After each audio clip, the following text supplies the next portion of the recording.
Thank you very much. You may be seated.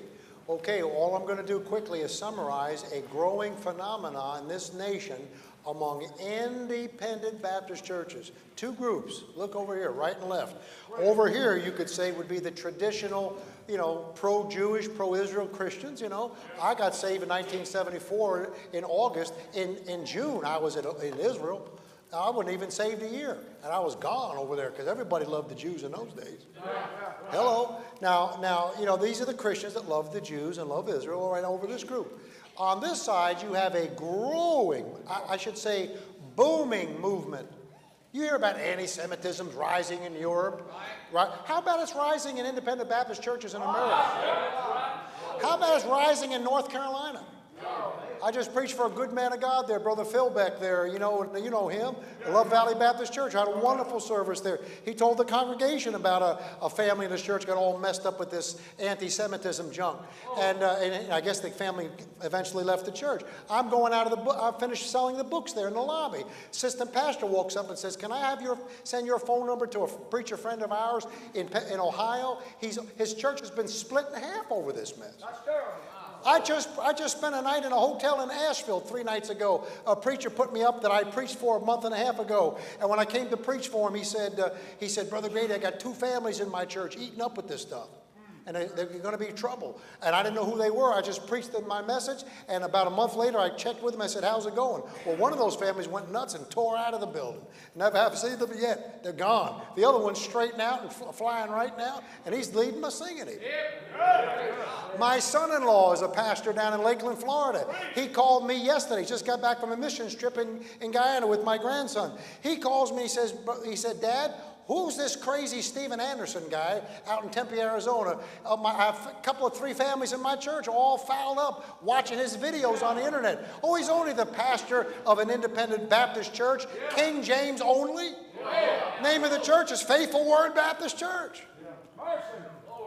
My son-in-law is cleaning house tonight, right now, in Lakeland, Florida, over that mess. He's going to going to clean the house. This stuff's going all over the country.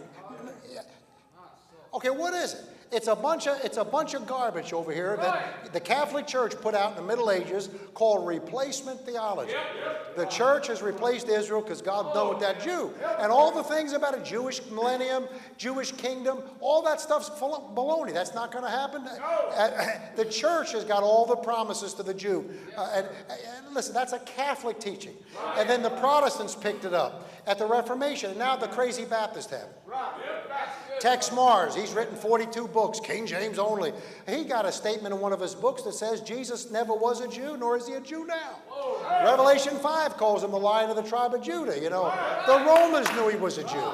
King of the Jews. Come on. It's almost like answer not a fool according to his folly. It's just too crazy. I had a preacher on the phone with me the other day. He's one of my own students when I was a teacher at Howes Anderson College. I said, "Look, buddy, all Israel shall be saved. Can't you read that?" He says, "Oh, I believe that."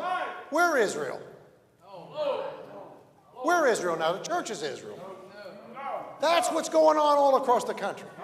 They promote replacement. They promote Holocaust denial.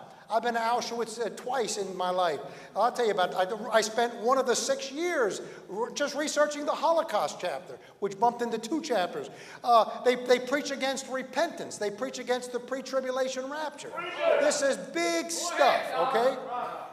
So, now, let me tell you about these 2 groups. You got this group over here and this group over here. All right, so this group's crazy. We understand that. And look, Paul's terminology is wise in their own conceits.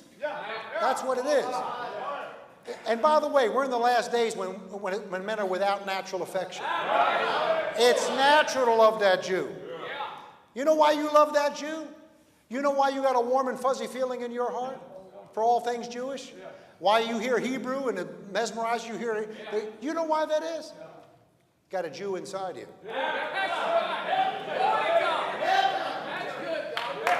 Christ in you, the hope of glory.